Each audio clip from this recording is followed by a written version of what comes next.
Welcome to Breaking Ties, a new you after divorce. This is your go-to source for practical advice and support for when the divorce process has finished. Join us each weekday for a quick chat where we'll cover a variety of topics related to post-divorce. Together, we'll explore the emotional, financial, and legal aspects of life after divorce and help you find the best path forward for you and your family. Here's your host and Certified Divorce Financial Analyst professional, Mike Fulkerson.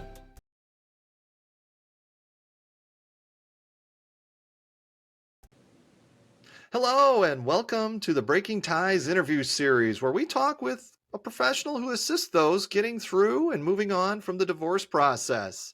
And really, we're just looking to answer some of those common questions you might have. Today, we're actually going to focus this week's episode on after divorce a lot of times and dating.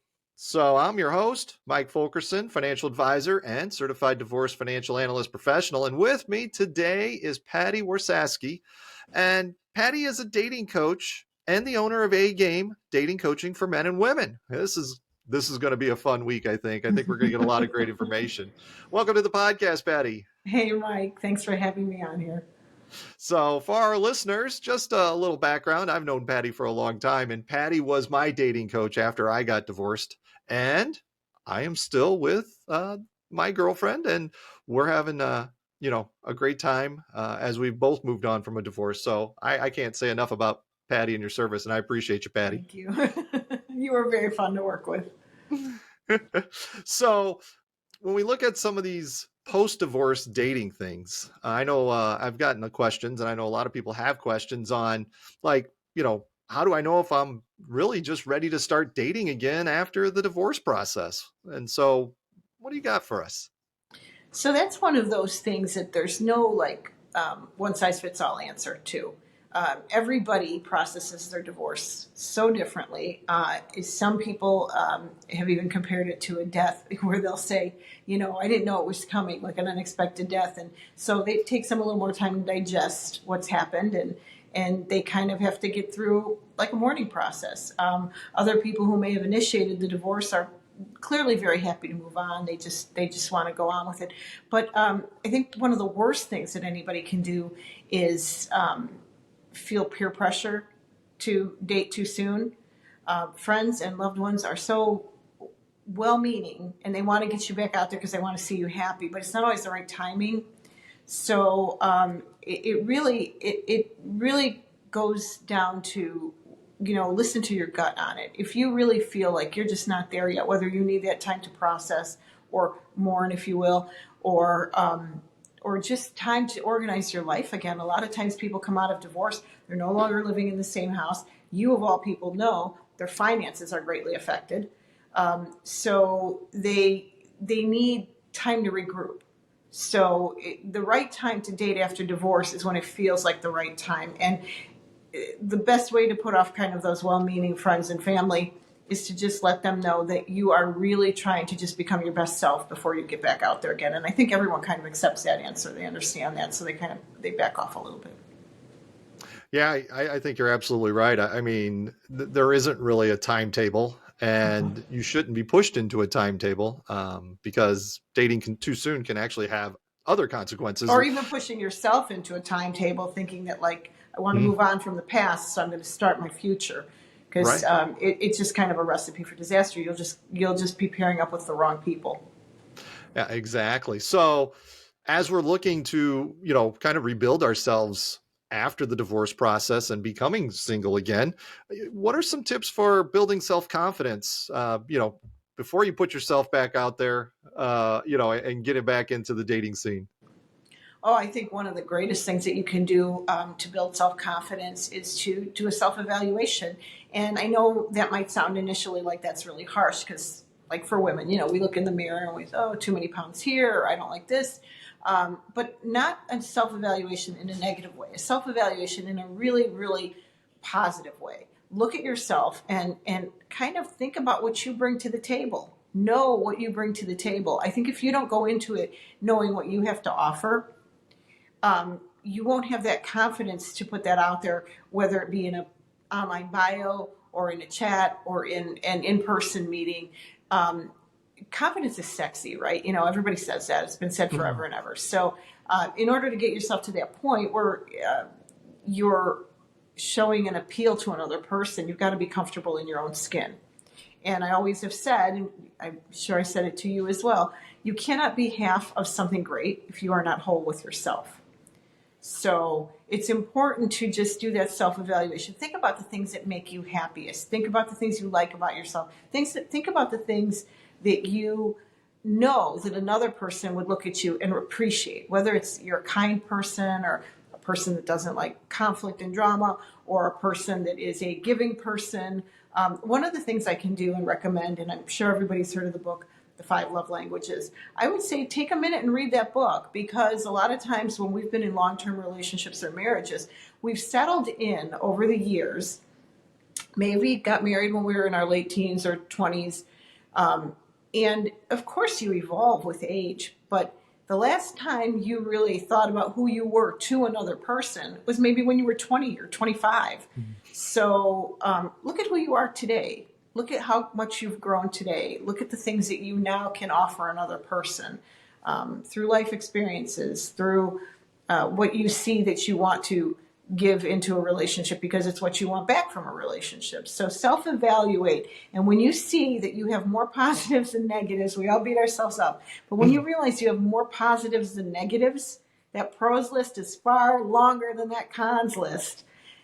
Live by that pros list. Know yourself by that pros list. Identify yourself by that pros list. And let other people pick up that vibe off of you. Pick up that really like, hey, I know I'm this, that, or the other. All right. Well, that is great stuff there, Patti. I mean, I resonate a lot with that. I think that piece in there where you were talking about how you got to be a whole for yourself in order to be a half with somebody else. And some of that self-confidence just comes from being independent and working through your processes as a newly single person and getting comfortable with who you are again. So I think that was fantastic information. So this concludes our first day of the interview. You're going to want to join us tomorrow as we continue our discussion on dating and divorce. Patti and I would like to thank you for joining us today on the Breaking Ties interview series. Should you have any questions for Patti, you can find her contact information in the description. I'm going to have it there. So reach out to her. She's always happy to help. Remember, divorce is not the end of your story. It is the start of your next great chapter. And we will see you tomorrow. Take care.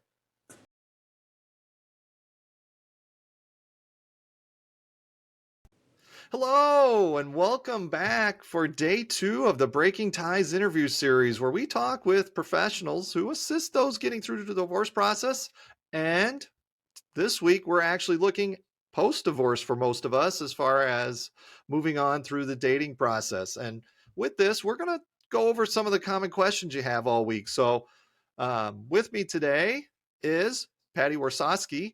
And Patti is a dating coach and the owner of A-Game Dating Coaching for Men and Women. And I tell you, yesterday we had some great, information. So if you're joining us for the first time today, I highly recommend you go and listen to yesterday's episode as well, because Patti shared some gems. Welcome back to the podcast, Patti. How are you? I'm great. This is wonderful. I'm glad to be back doing this. Excellent. And for our listeners who didn't join us yesterday, Patti was actually my dating coach after I got divorced. And I've been with Amy, my girlfriend, for quite a while now. And a lot of that is due to the success that I had listening to Patti and having her help me. You were a wonderful listener. Definitely. You took everything to heart. Yeah. Well, it was that transformation process. And we talked a little about that yesterday. So, getting that self-confidence back up and stuff. Yep, so yep. Yeah. So it was fantastic. So today we're going to move on in that kind of after divorce dating process. And this question I'm sure comes up a lot when you talk with clients. And that is, how do I navigate the dating apps and online dating profiles and scene, after I'm divorced? Well, like I said yesterday about the dating after divorce and how it's not a one-size-fits-all process. It's the same thing with dating apps. It really is. You can have a million people that have success on one platform, and then you can try it and it just doesn't work for you. It just, you don't connect with it. You don't get the results you want. So I would say research all the different platforms out there, see what works for you. Don't spread yourself too thin. I know a lot of people will be signed up to 5 different dating apps. I don't think that's necessary, because what you're doing then is you're just pairing up with the people that are also signed up to 5 different dating apps. And we're always, in dating, we're looking for quality over quantity. It's not about how many dates you go on. I know a lot of people think like, oh, the law of averages. I will go on a million dates and something's going to stick. I think when we talk about our dating needs and what we're looking for out of dating, whether it be a long-term commitment or just companionship or, whatever it may be, I think we still really have to have the insight on what we genuinely want. And if not, you kind of end up settling. And then the settling might feel okay in the beginning because you've got companionship, somebody to go out with, somebody interesting and new to meet and get to know. But over time, that kind of wears thin. So when you're looking for those dating apps, really use the free trials to go through the platform, see if the platform works for you.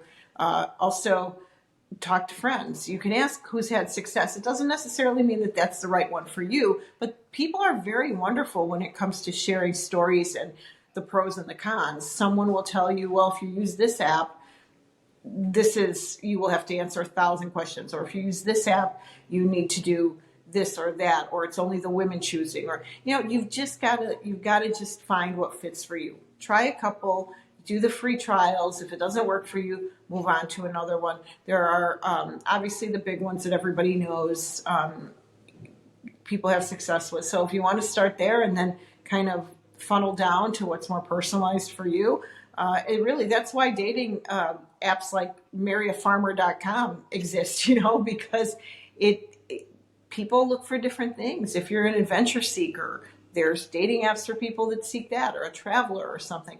Now, in a more broad sense, I will say one of the key things on these dating apps, which is a make it or break it, is your profile. I cannot say it enough. A profile should not be filled with me, I. It's wonderful to express things on the profile that are things that you like in your life or interesting things about your life, but leave room for someone else to see how they can fit into your life. So, for example, if you're a traveler, say something like, I love to travel, can't wait to find the right person to go on my next great trip with, or something. So then someone can envision a place for themselves. But if you paint this picture that I've got this great life, that's wonderful, and I hope everybody does. But the person reading it is going to be, okay, well, where do I fit into that? This person has talked about their kids and their family and their job and their hobbies. Where's their time for me? So just leave a little bit of room in there, and don't hesitate to say what you don't want. If you are someone that doesn't want to be with a smoker, make it very clear. Or someone that doesn't want to be with someone that lives more than a certain distance away. If you don't want to meet somebody that lives 200 miles away, make sure that you're saying, I'm looking to meet someone in the Chicagoland area or whatever your area is. So the dating apps will work for you if you put a little work on the front end by being selective about what you put into your bio, and do your homework on what's a good fit. But with anything else, offer a little patience, because a lot of times, Mike, you were very, very lucky. Mike had a great profile, and I think, what was it? Was it 24 hours you met Amy? Something like that? Right. Yeah, exactly. We matched, picked each other kind of thing, and then went on a first date the following weekend, and the rest has been history. Yeah. So, and that can happen. Those things are wonderful. Also, when you're on these dating apps, try and engage with people a little bit more. Try and get to that chat and let that chat live on a little bit so you can get to know people. I know we are, as a society, I know I am for sure, instant gratification person. So a lot of people are like, they talk with somebody for a minute and then they set up a date. But then oftentimes the date fizzles and doesn't end well because they really didn't know enough about that person before they went out. and then they meet that person, and they think, oh, no, I don't want that in person, or I don't like that in person, or So just do a little recon work through that app. Use that to your favor. And the last thing I'm going to say, so we can move on, is that when you are making the connection and you're chatting and you're moving on, using the phone or Zoom is a wonderful thing too. Something where you can kind of put the name with the face, get a feel for the energy or the vibe or whatever it is that you're looking for that matches up with yours. That's important. So take advantage of this technology that we have now that's really pretty terrific with keeping safety in mind too. I know a lot of people just are concerned about safety too. So kind of pre-screen a little bit too when you talk to people. Yeah, you can never be too safe, especially if you're doing the online kind of things. So, when we get to people who are looking for, say, something not online, where else would, a single individual look or check or go to in order to, find a date? Well, I am just being that I am not, 21 years old, and I have lived in a world, and like most of us have lived in a world before technology. I mean, if you think about it, most of us, when we got married, we either asked or were asked out on a date. We went to someone's house to pick them up, or we were at home and got picked up. We got into someone's car, we went out. There was no texting, there was no technology. It was really old school. So meeting in person was your only option, unless you had a blind date through a friend or something like that, and it was still in person. So I think right now, if you're not someone that, if it's just never going to be a matchup for you online, which is okay, involve yourself in things that you like, because then you will be around people who like things that you like. I'm a big proponent of meetup.com. I think Meetup is a great platform for going out and being you and doing what you like. And it doesn't necessarily have to be for the purpose of going to meet someone. You can go there because you enjoy fishing, or you have you love biking or something, and you go to a group, and you're obviously going to meet like-minded people, and therein you could meet a mate.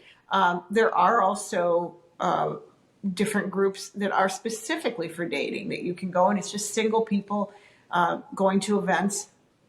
Everybody's on the same page there. That's a great in-person interaction.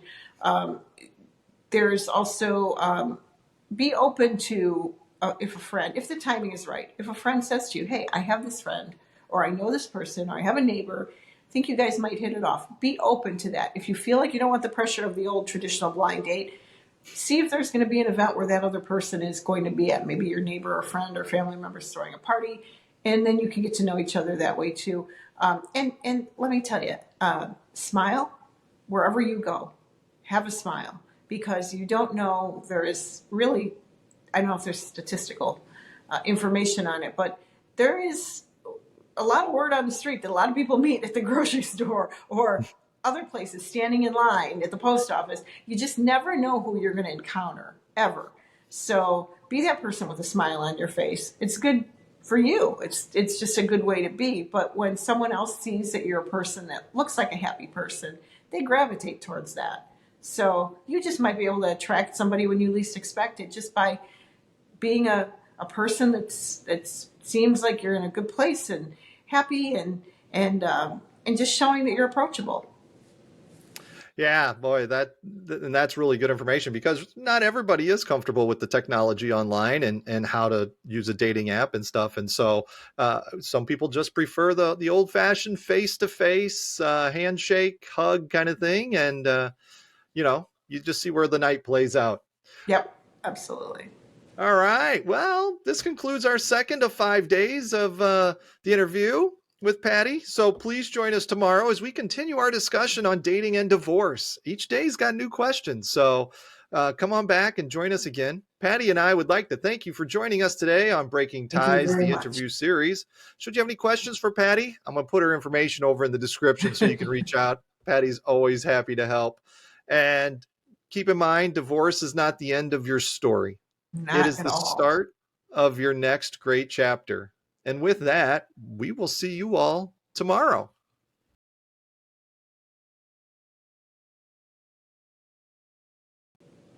Hi, and welcome back to day 3 of the Breaking Ties interview series, where we're talking with professionals this week who assist those in getting through the divorce process. This week's a little different, where we're looking post-divorce. We're looking at moving on and reestablishing ourselves on the dating scene. I'm your host, Mike Fulkerson, financial advisor and certified divorce financial analyst professional. And with me today is Patti Warsaski. And Patti is a dating coach and the owner of A Game Dating Coaching for Men and Women.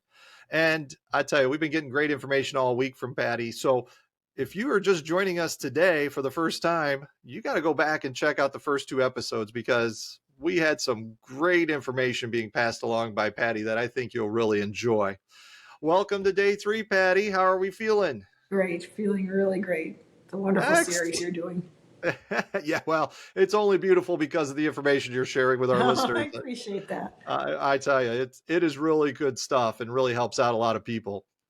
And, as we progress through the whole dating scene here, I think a lot of people, because we got this swipe society and you're just meeting somebody somewhere, I think it's kind of interesting to chat a little bit today about what are some fun and safe date ideas when you actually are going out on a date. I think a lot of that seed is planted with how long you talk to and how involved of a conversation you have with who you're going out with. I'm a big advocate and proponent of safety, always, not only for women, for men too. So I think where your comfort zone takes you is where you should go. If your comfort zone takes you to meeting up just at a coffee place and driving your own vehicle and having the ability to leave and paying for your own beverage, that's where you should go. If you feel you've spoken to this person enough, the other person, and you've had enough of an interaction, or maybe had the opportunity to have some Zoom or video calls, and you feel more comfortable, or if it's someone that you may know a little better, you might want to delve into something a little bit more personal, like going into a dinner situation where you're going to be with somebody for a couple of hours.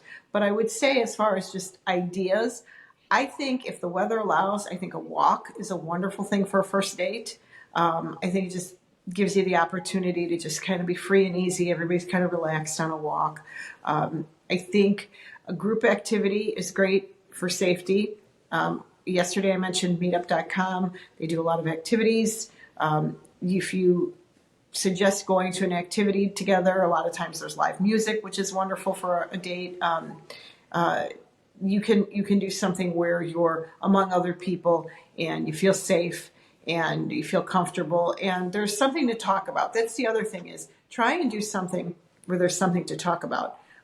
Whether it be you go to a movie and you go to have coffee or something after, you've got something to talk about. Or go to a common place that you both like, maybe a museum, something to talk about, something to keep the conversation going. It's not to say that you would be non-compatible if getting a conversation going is a little bit more difficult. Sometimes people just need time to come out of their shells. If you're really kind of just out of the gate of a divorce, nervous. People are nervous. So you might need that time. If you are fall into the chatty patty category and you have no problem talking to anybody and you can do just about anything, but your safety still should be in there, because if you don't feel safe, you're not going to feel comfortable. If you don't feel comfortable, you won't let yourself relax enough to enjoy and interact. And then what could have been an otherwise nice date turns into just a person just kind of getting in their own head. So I think group activities, just to recap, group activities are wonderful. Anything outdoors is great. If you're not an outdoors person, do something that's indoors, but maybe on a smaller scale. Don't commit to too many hours right up front. Right. Yeah, those are fantastic. And yeah, safety is always a number one concern, in today's dating scene. Along some of those similar lines, what are some red flags to watch out for, when you're dating, whether it's through conversation or just through chatting or something like that kind of thing? What are your thoughts? I'm sorry. One of the biggest things, red flag that I let people know about, is when someone is just so adamant and just, let's get together now. Why don't we meet today? Why don't we, that's a red flag to me. Again, also being an instant gratification person, yeah, that all sounds great. Like, oh, it'd be cool. But proceed with caution. I mean, if you're a parent, think about what you would tell your children in this same situation. Would you tell them, oh, no, just meet somebody on the internet and then, get out there a few hours later and meet up with them somewhere or go to their house or something? No, we would never give this advice to our children. So we should keep these kind of things also in mind for ourselves for safety. So that's a red flag to me. If someone is too eager, not that necessarily bodily harm will come to you, but my question then becomes is, why are you so eager? Why is the other person so eager? Is it because they're just not somebody that's on the same page with you and they're just kind of looking for like a quick interaction and move it on? Or is it someone that just doesn't have enough respect for you to get to know you as a person, to want to know more about you before they make a decision to get together? I just think that it's not a really thought through process when someone is too eager to get together with you. I feel like there's an ulterior motive, and there are scammers out there. We know it. I hope no one listening to this has fallen victim to that. But there are people that they may think about something about you or perceive something about you that they think is advantageous for them to meet you right away. And I also think another red flag is when someone wants to know a lot about things that are irrelevant. What kind of car do you drive? Well, where do you live? Do you live in a big house? Do you, what do you do for a living? Obviously, you want to share things on a minimal scale like that. What do you do for a living? I'm in sales. If you want to share more than that, if you want to give more information than that, or I'm an attorney or whatever it is, just proceed with caution on those things, at least in those first few interactions, because it's red flags when people want to know too much about you too soon. That don't have to do with who you are and your personality. They have more to do with like the material things in your life. So if someone starts talking to you about, when you were growing up, did you remember ever going to this place or doing that or something along those lines? Then yeah, now they want to know about you. If they're asking you, what kind of car you drive, they don't want to know about you. That's irrelevant to who you are. They start asking you if you remembered watching a show when you were a kid or, something about your upbringing or something. That's you. Just try and understand the difference between someone wanting to know about your life and your possessions and someone wanting to know about you personally and the way you think and the way you tick. Yeah, no, that's a great distinction right there. I mean, I never really thought about it that way as far as, who you know versus materialistic things. So I think that's a really good thing to work out. Now, we get to the date, let's say first date, kind of thing, or even just any date. Some do's and don'ts to talk about when you're out on a date. Well, my first don't, I'm going to start with that. So I think anybody who's ever been coached by me or attends my Zoom sessions knows that I am very, very, I stand very strongly on the position is when you're going on your first date, don't bring your exes along. And I mean that figuratively, not literally. One of the things that people have a tendency to do is bring up their exes, ex-spouses, ex-relationships. And I get that it's a common ground and you can commiserate and, oh, my ex did this too and my ex did that. But you're not building a foundation for the two of you to establish your own relationship. What you're doing is you're bonding over your bad ex experiences. So I just remind people it's not a double date. When you go out, there should only be two people on the date. And so if you start talking about the ex, at the end of the night, what does the other person now know about you? They know about a bad relationship history, and they know about your ex. So if I were to say to them, well, what did you learn about her on the date? Well, she had a terrible ex-husband, and he did this, and he did that. Not enough to go by to know if you want to have a second date. So I'm very, very big on that. Not saying it's not okay to bring up, oh, I was married for this many years and we got divorced because of this, if you want to share that information. But just kind of limit it so it doesn't become a back and forth bashing of the exes. And then the evening is over. And how do you really know if you want to see that person again? How do you know anything about them? Because Now, all you've done is had a therapy session. So big one there. Just remember, those things come out in time. If you guys get along great on the first date, those things are going to come out in time. Of course, you're going to share things like that. But let the first date really be about the two of you. Nice. As far as any do's, I would say a big do is walk out your door to go to that date with absolutely the best expectations. Do not go with the worst expectations. Like, oh, I really didn't want to go to this. I'm too tired. I don't know if I really like this person enough. I don't like that restaurant. I don't. Just going into it with that, it's like a self-fulfilling prophecy. There, you're going to just have not a good attitude, and it's going to be picked up on. Go in there and say, hey, I'm bringing the best I've got. Let me see if the other person's bringing the best they've got. And somewhere in there, we might have a really fun night together or a fun date, whatever you're doing together. But don't get inside your own head. Do give yourself the confidence. Compliment yourself as you're looking at yourself in the mirror, getting ready to walk out the door. Compliment yourself on knowing that you are really excited and it shows. Just build yourself up because you deserve that whether you're going on a date or not.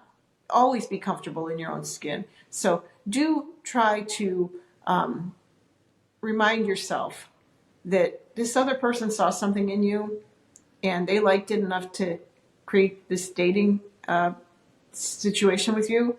So play off of that. Say, hey, this person found me funny or attractive or interesting because you are. So take that with you. Yeah, no, those are two really good ones right there on the do and the don't, and going out on the date and stuff. So, man, I think that was really great stuff. I get excited, like I get passionate about the don'ts and the do's. So. Right, that's it. So, hey, this actually does conclude our third day. We've made it halfway, Patti. Woohoo! So I want to let our listeners know that we're going to be back tomorrow with another episode, and that episode is going to have new questions and new thoughts and new ideas as we continue our discussion on dating and divorce. Patti and I would like to take a second to thank you for joining us today on the Breaking Ties interview series. And if you have any questions for Patti, I'm going to have her information over in the description, ways to contact her via phone, via email, and you can chat with her directly and ask questions of her. Divorce is not the end of your story. As Patti and I know, it is the start of your next great chapter. And with that, take care, and we will see you tomorrow.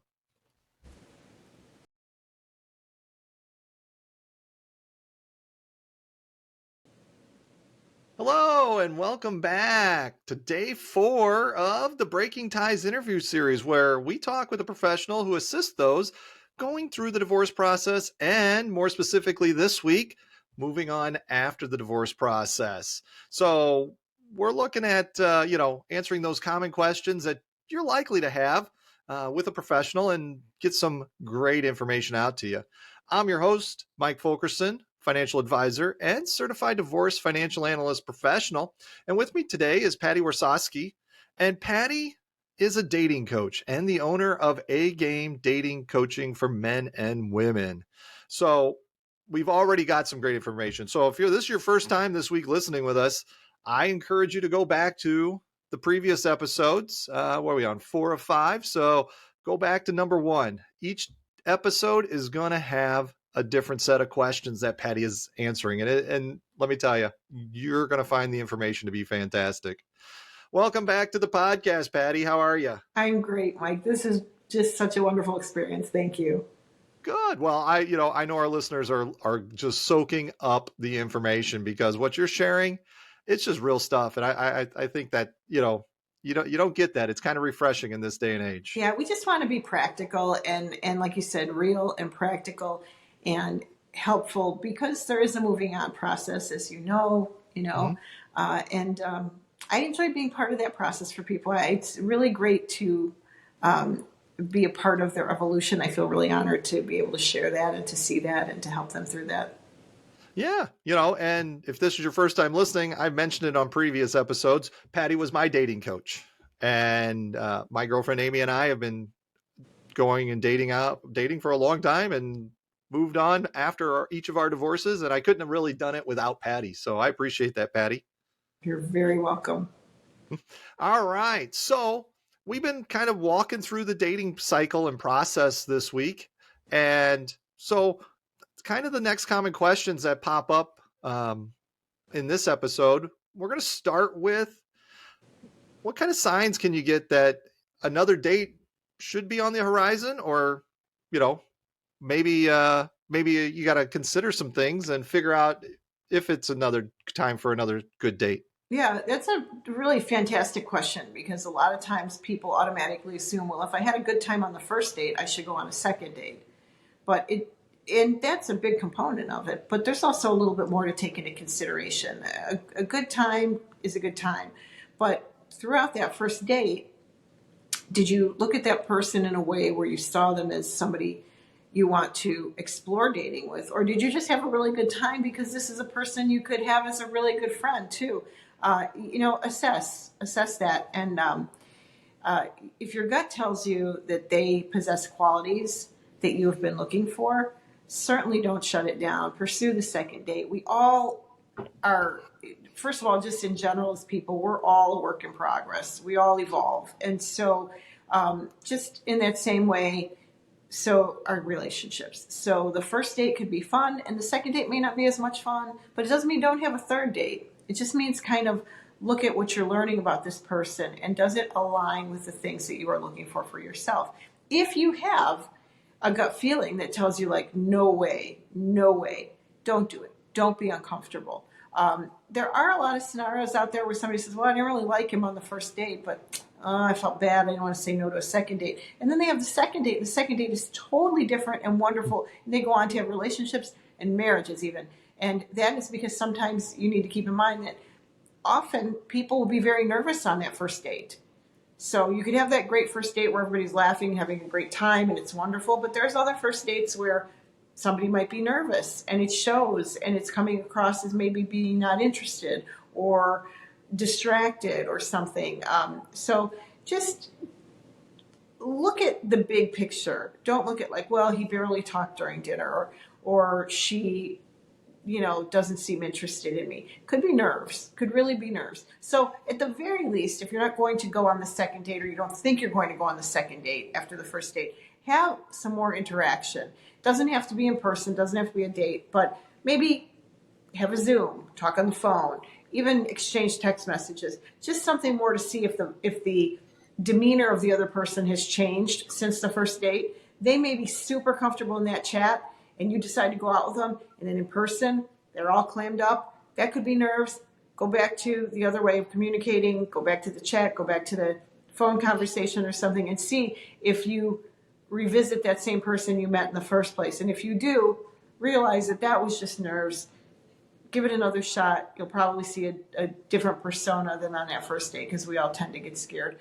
But again, if you feel that there was a safety issue, or there was something where it was a red flag of something in this person's history that you didn't know before you went on the date, and that makes you uncomfortable, then don't do it. But do bear in mind that as much as we put our best foot forward, or want to put our best foot forward, sometimes nerves do get the best of us. So a second date could be warranted if you think that might be the case. But at the end of the day, go with your gut.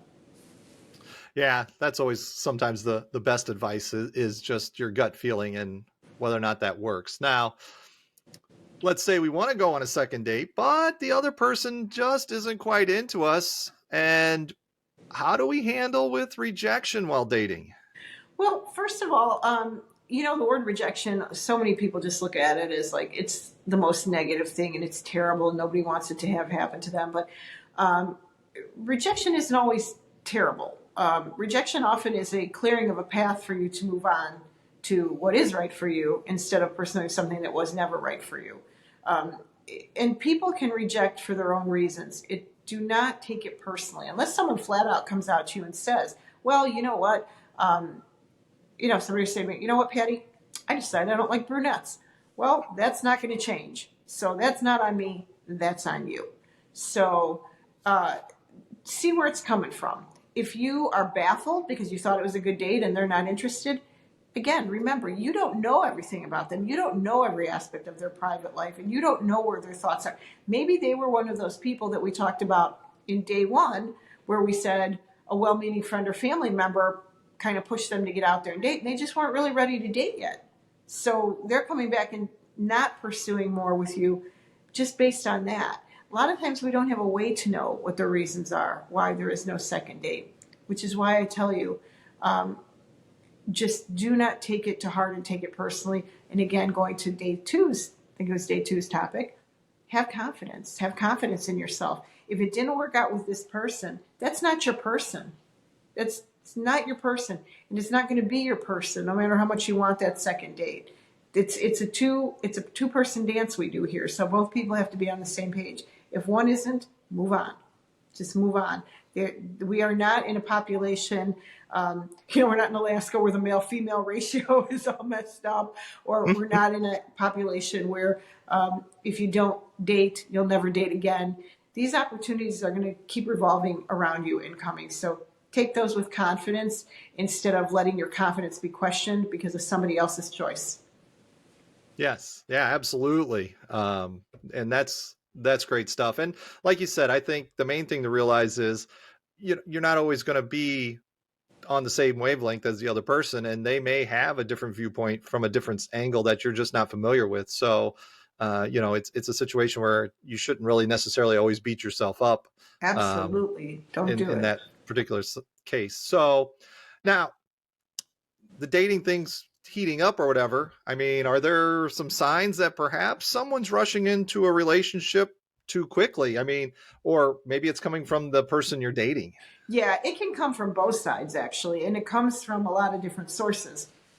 Sometimes it will come simply from the fact that someone hasn't had a relationship in a long time and something quasi-good comes along, and they just decide, okay, well, this feels okay. This feels pretty good. Why don't we just see each other more times a week instead of once a week? Why don't we go to 4 times a week? Or why don't I just stay at your house and you stay at my house every weekend? And why don't we do things, and let's plan a trip, and let's do this.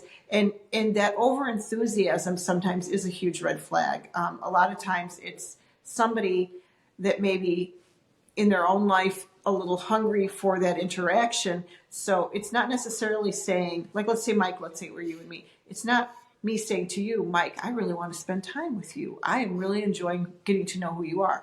It's saying, I don't want to be alone anymore. I've been alone for so long. Now I've got you. I've got you. I caught you. And I'm going to spend every bit of time with you. And let's do this. Now it's just about feeding their own need to just not be alone.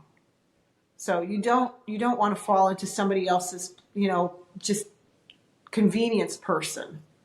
So that is a very, very big thing. Another red flag with that is if it isn't from a loneliness source, really carefully read between the lines and think, is it something that they might want from you? Is this somebody that's getting cozied up to you because there might be a financial reason? Maybe they see some reason to get closer to you because they think there might be an opening there for them to ask to borrow money or to move in with you or something. You don't know what they're not sharing from their own personal life. They may be in a situation where they need a place to live. So you look pretty good on paper, and I think I want to come live with you because I'm about to get, my lease not renewed or some other situation that's going to cause them to need a place to live. So they're laying groundwork for other things that have nothing to do with you, but you're going to be who they're going to use to get what they want. And you don't ever want to be somebody else's convenience or what they need for themselves. It is a 2-person gig here. It is something everybody's got to be fair and equal to everybody else. So if you feel that there's something coming down the pike that's not going to be fair and equal to you because of this over-enthusiasm, you have every right to dial it back. Just because somebody wants to spend 4 or 5 days a week with you or spend weekends at your house doesn't mean that you have to do that. You can just say, no, I have a full schedule. This doesn't work for me right now. And if they really get angered and just say, fine, you know what, this isn't going to work for me. Well, there might have been an agenda there. if somebody says, I'm sorry, I just really like you so much, I like spending time with you, and I just, maybe I came on a little strong, but I want you to know I will work, we'll go at a pace that's comfortable for you. That's someone showing you some respect and respecting your boundaries. If someone doesn't respect your boundaries and is trying to do too much too soon, again, not your person. Right.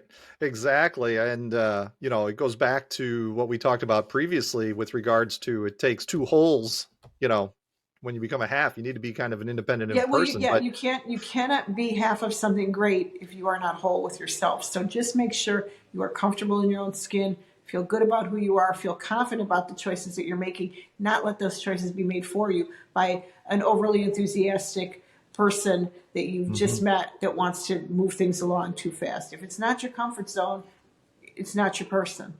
Right. And you don't want to be in a codependent situation either. I'm glad you brought that up, because codependency it's real and it's a thing. And a lot of people find themselves at first becoming enamored with the thought of somebody wanting to spend that kind of time with them and giving them that kind of attention. And it's kind of hard to see that it is a codependent situation where now you're not really a person that they so much can't live without. You're just what they can't live without, which is another person. Right. So, yeah, a little more than we can delve into right now and right here. But yes, I would, a whole other episode in and of itself. Right. And I would encourage somebody, since we've just hit the tip of the iceberg on it, I would encourage somebody to, if they don't understand what a codependent relationship is, read up about it. We have a plethora of resources via the internet, and there's some really good ones out there that will define that. And then that way, when you know what that is, you know what to look for. You can spot your own red flags.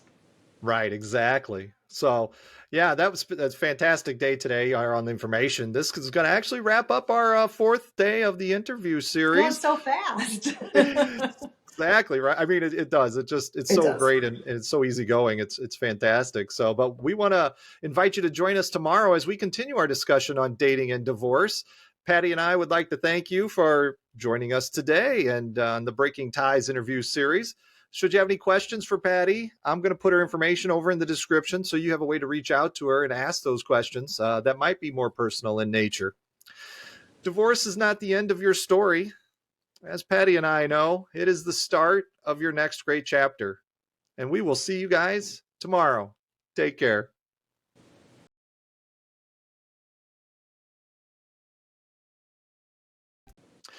Hello, and welcome back to our fifth and final day of the week-long Breaking Ties interview series, where we talk with a professional who assists those getting through the divorce process, but more specifically this week, it's after the divorce process for most of us and dating. And we're going to go through common questions like we've done all week. And if you haven't been with us all week, I encourage you to go back and check out the other episodes because every day has a new set of questions. I'm your host, Mike Fulkerson, financial advisor and certified divorce financial analyst professional. And with me today is Patti Warsaski. And Patti is a dating coach and the owner of A-Game Dating Coaching for Men and Women. And she's really shared some fantastic information this week. And Patti, I really appreciate that. Welcome back to the show. Thank you, Mike. So as we look at the end of the week here, and we've kind of progressed through the dating scene over the course of the week, and you provided some great tips and tidbits and information for people to use and leverage. It's been fantastic. I want to kind of hit on what are some common mistakes to avoid when dating after divorce in general? Dating too soon is probably right up there in my top three. Dating too soon. I know everybody wants to move on, and eventually everybody will. But it is something to do at your own pace that you're comfortable with. If you try it and it doesn't work for you, take a break from it. Revisit it when you think you might be in a better either headspace or the timing might be better with other things that you've got going on in your life. Nice. Yeah, I mean, the too soon thing is definitely very challenging. It's great to go ahead and get back out there, but at the same time, have you really rediscovered yourself? Have you really figured out what you would like from a relationship? And I think you've covered that really well this week on, putting the emphasis on you as an individual. Yes, absolutely. Dating can be scary.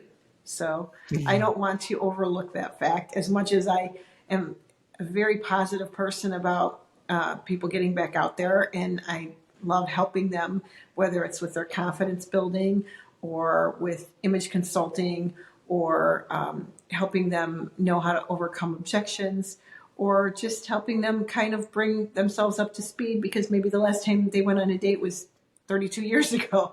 I really enjoy that, but I do think that at every point, or like we talked about online dating too, at every point, there's a little bit of something to learn because we're, as we said before, we're always evolving. We're all works in progress. So pick up a little something as you go along this process, or else it'll be a hard process to go through. If you're closed-minded to new things, it will be very hard to get back into the dating world. Right, exactly. And so, for our listeners, over the course of the week, I've shared that, let's go with Patty. Okay.